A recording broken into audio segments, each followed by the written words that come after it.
오늘은 요한계시록 1장 1절에서 8절의 본문을 가지고 예수 그리스도의 계시라는 제목으로 하나님의 말씀의 은혜를 나누도록 하겠습니다.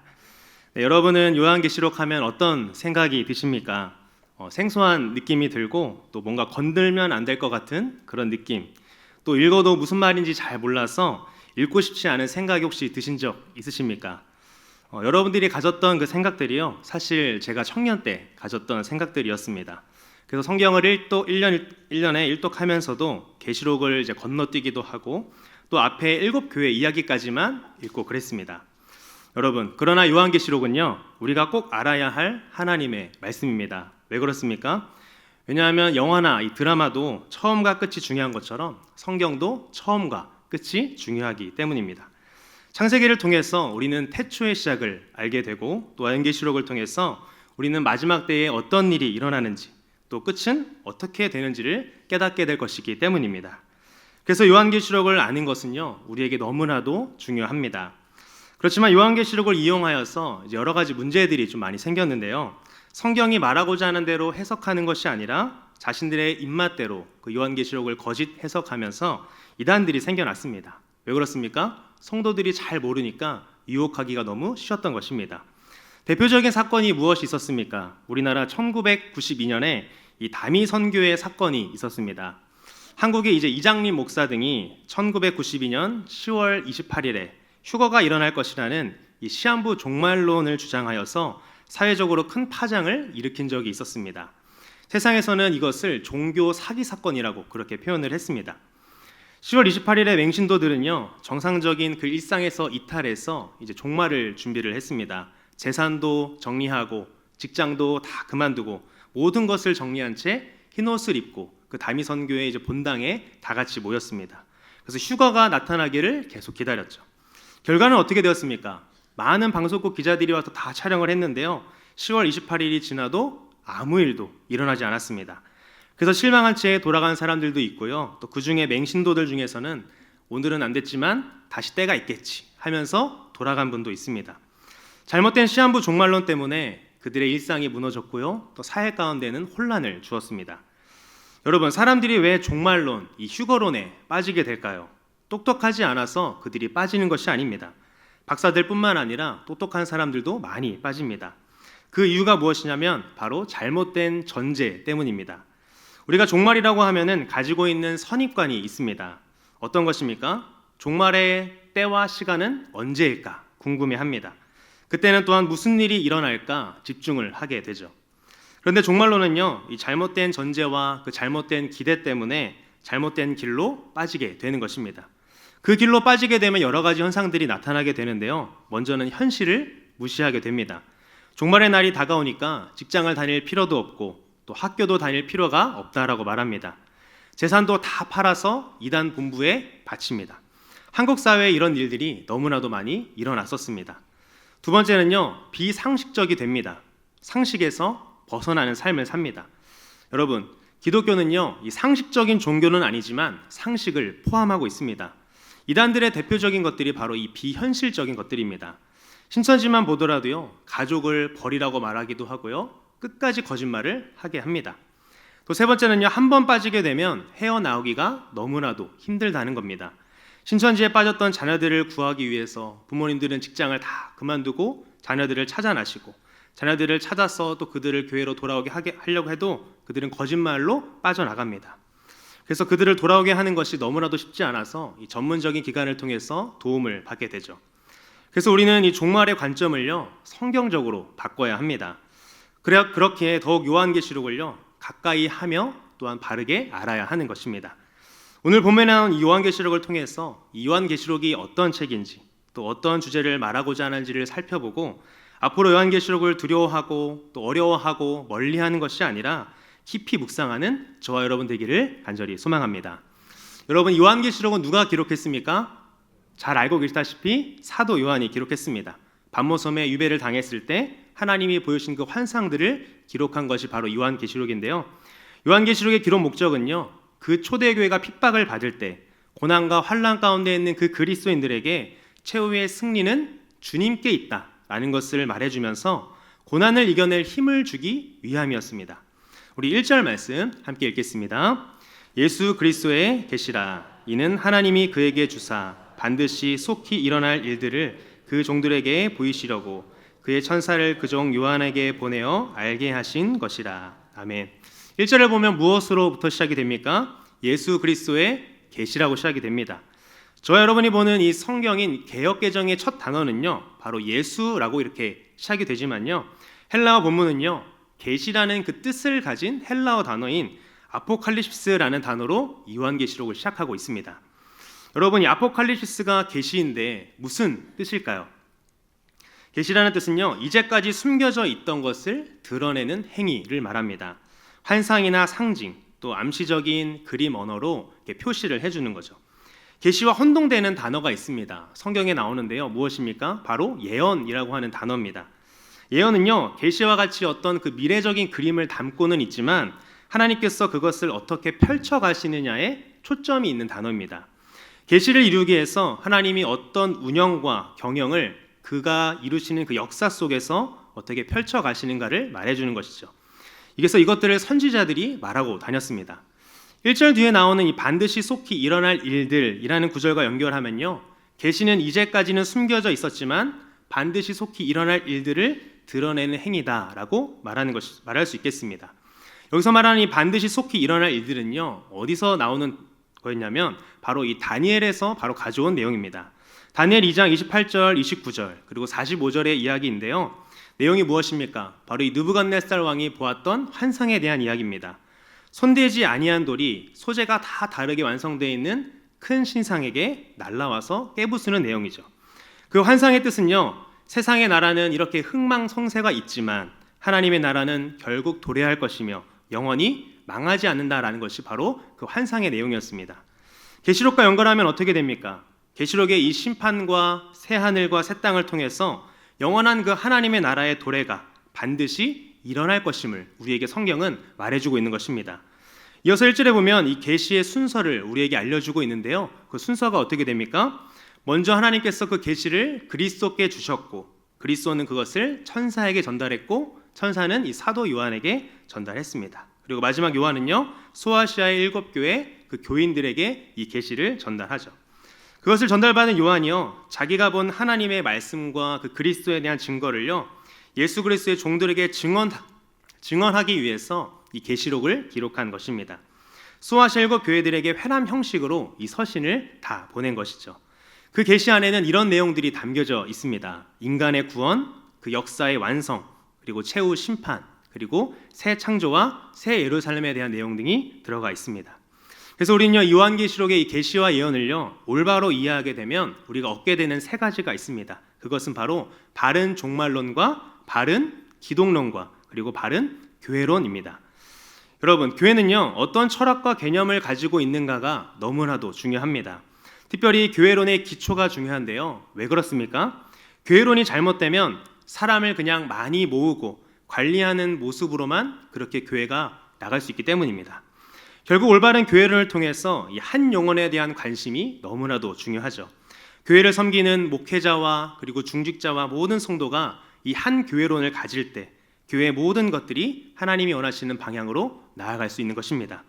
우리 해운대 제일교회가 이 요한계시록을 통한 그 건강한 교회론을 가지고 하나님이 행하실 새해를 기대하며 준비하는 교회 되기를 간절히 소망합니다. 우리 이어서 3절 말씀 보겠습니다. 이 예언의 말씀을 읽는 자와 듣는 자와 그 가운데에 기록한 것을 지키는 자는 복이 있나니 때가 가까움이라. 아멘.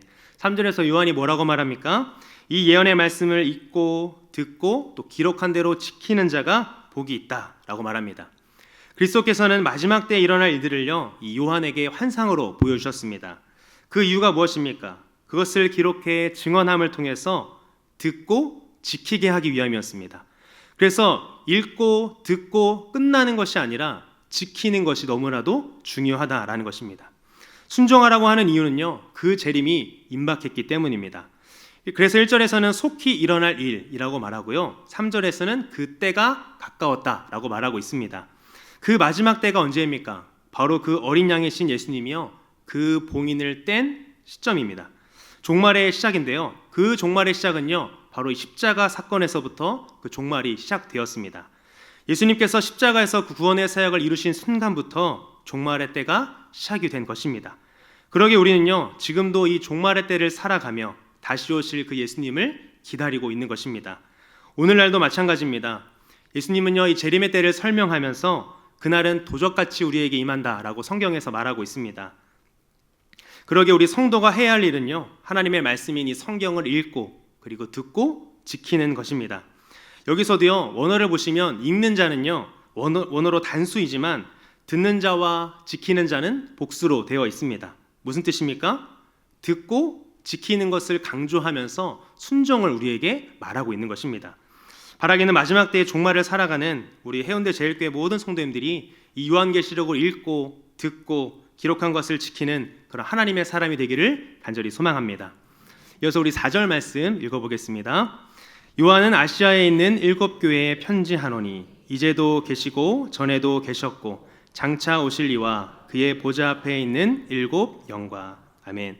요한은 어디에 편지한다고 말합니까? 아시아에 있는 7교회에 편지한다고 말합니다. 여기에 나온 7교회는 무엇을 뜻합니까? 계시록에 나온 이 7교회는요, 지역교회를 소개하는 것이 아니라 교회 공동체에 나타날 수 있는 그 내용과 성격들을 7가지의 색깔로 설명하고 있습니다. 어떤 교회는 칭찬도 듣지만 또 판단도 받고요, 혼남도 받습니다. 어떤 교회는 칭찬만 듣기도 하고요, 어떤 교회는 칭찬도 하나도 못 듣는 교회도 있다라는 것입니다. 그러면서 하나님을 뭐라고 이어서 표현하고 있습니까? 이제도 계시고 전에도 계셨고 장차 오실 이라고 말하고 있습니다. 여러분, 여기서 순서가 조금 이상하다는 거 혹시 느끼셨습니까? 보통은 우리가 시제를 표현할 때 어떻게 합니까? 과거, 현재, 미래 이렇게 표현을 하고 있는데 여기는 현재, 과거, 미래 순으로 이렇게 표현을 하고 있습니다.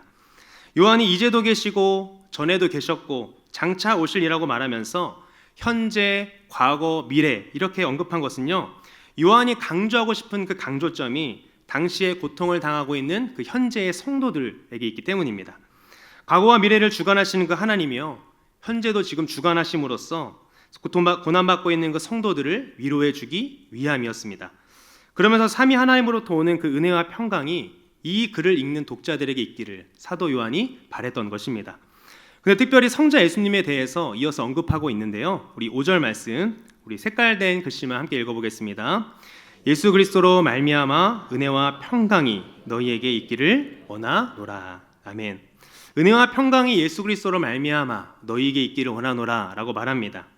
그 이유는 예수님이 하나님의 계시를 충성스럽게 전달한 분이고 우리 부활의 첫 열매이시며 만왕의 왕이시기 때문입니다. 죽기까지 충성에 부활하시고 만왕의 왕이 되신 그 예수 그리스도의 모습은요, 극심한 박해를 목전에 둔 그 소아시아 7교회 성도들이 따라야 할 모델이 될 뿐만 아니라 그들에게 주실 은혜와 평강의 출처가 되기 때문이었습니다. 그러면서 하나님이 어떤 분인지를 8절에서 말을 하고 있는데요, 우리 색깔 글씨만 읽어보겠습니다. 네, 처음부터 다 읽겠습니다. 주 하나님이 이르시되 나는 알파와 오메가라. 이제도 있고 전에도 있었고 장차 올 자요 전능한 자라 하시더라. 아멘. 계시록에 자주 등장하는 표현인데요, 여기서 알파와 오메가가 무엇입니까?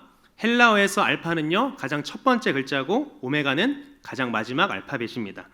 나는 알파 오메가라고 표현한 것은 이 하나님은 알파벳의 첫 글자와 마지막 글자를 사용해서 당신이 그 역사의 주관자이심을 알리시고 이를 통해서 믿음으로 인해 그 박해에 직면한 이 소아시아 7교회 그 신자들을 격려하기 위함이었습니다. 여러분, 만약에 한국이요 월드컵 결승에 올라갔는데 일본과 시합을 한다면 그 라이브 경기를 볼 때 어떻겠습니까? 손에 땀이 나고 온몸에 긴장이 될 것입니다. 물론 그렇지 않은 분도 계실 것 같습니다. 그렇지만 저는 그럴 것 같습니다. 그런데 만약에 라이브가 아니라 축구를 있는 걸 알았는데 깜빡하고 잠들어가지고 다음날 아침에 이 결과를 이미 안 상태에서 그 하이라이트를 보면 어떻습니까? 하이라이트 중에 상대편 공격으로 막 위기의 상황이 오더라도요, 전혀 긴장이 되거나 두렵지가 않을 것입니다. 마음이 편합니다. 왜 그렇습니까? 결과를 알기 때문입니다. 우리가 골을 먹었어도요, 우리가 한 골을 더 넣어서 이긴 경기라고 한다면은 하이라이트에서 골을 먹어도 우리는 마음이 편할 것입니다. 결과를 아는 것, 끝을 아는 것의 은혜가 바로 이것입니다. 당시 예수 그리스도를 믿는 성도들은요, 그 로마의 압제를 받았습니다. 황제를 주로 불러야 하는 그 시대 속에서 그들은 예수 그리스도만이 우리의 주님입니다라고 그렇게 고백을 했습니다. 그래서 목숨을 걸어야 하는 무시무시한 환난과 핍박이 그들에게 있었습니다. 상인 길드에 가입하지 못해서 장사도 마음대로 할 수 없었고요. 무시무시한 세금이 그들에게 부과되기도 하고 현실에 두 발을 딛고 살아낸다라는 것이 너무나도 힘든 시기였습니다. 어떻게 보면 오늘날 우리가 살아가는 삶의 환경과 또한 청년들이 오늘날 세상을 마주하는 현실과도 같은 모습입니다. 또한 누명을 써서 억울하게 죽임을 당하기도 하고요. 원형 경기장의 맹수의 밥으로 성도들이 던져지기도 했습니다. 요한계시록 당시의 성도들은요, 이 계시록의 말씀을 보면서 역사의 주관자가 하나님인 것을 깨달으며 안심하며 위로를 받았을 것입니다.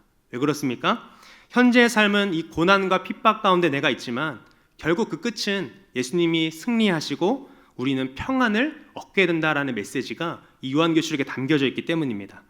예수님이 재림하시면 우리의 원수들을 심판하시고 당신의 자녀들을 돌보신다라는 메시지가 계시록에 담겨 있던 것입니다. 자신들이 믿는 그 하나님이 다 이루시고 영원하시기에 우리가 그분의 이름을 붙들면 주님의 도우심으로 인해 우리의 삶에는 그 다음 없는 소망이 매일 이어질 것이라 그들은 믿었습니다. 끝을 알기에 두려움이 아닌 소망으로 현재를 그들이 살아갈 수 있었던 것입니다.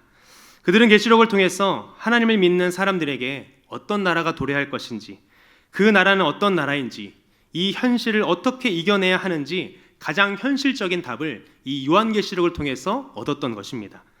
계시록을 통해서 고난과 환난과 핍박 가운데에서도 위로받았던 그 초대교회 성도들과 같이 오늘날 우리 힘겨운 삶 속에서도 결과를 아는 자와 같이 예수님의 재림을 기다리며 주님 안에서 평안을 누리는 저 여러분 되기를 원합니다. 제가 설교를 준비하면서 신대현 교수님이 SNS에 글을 하나 올리셨는데요. 성탄절을 맞이해서 글을 올리신 것 같습니다. 그 글을 보면서 제가 공감을 했습니다. 글은 이렇습니다. 성탄절은 단순한 예수님의 생일이 아니다.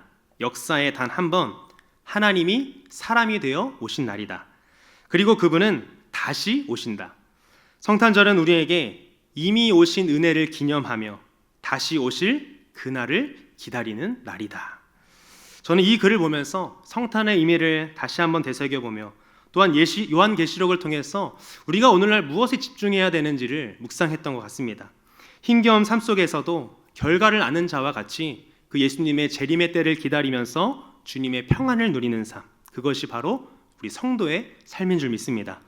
그렇게 오늘 이 크리스마스 이브를 보내면서 내일 성탄절을 맞이하는 저와 여러분 되기를 간절히 소망합니다. 말씀을 맺겠습니다. 요한계시록의 주제는요, 이 예수 그리스도의 계시를 통해서 예수님과 교회에 맞춰져 있습니다.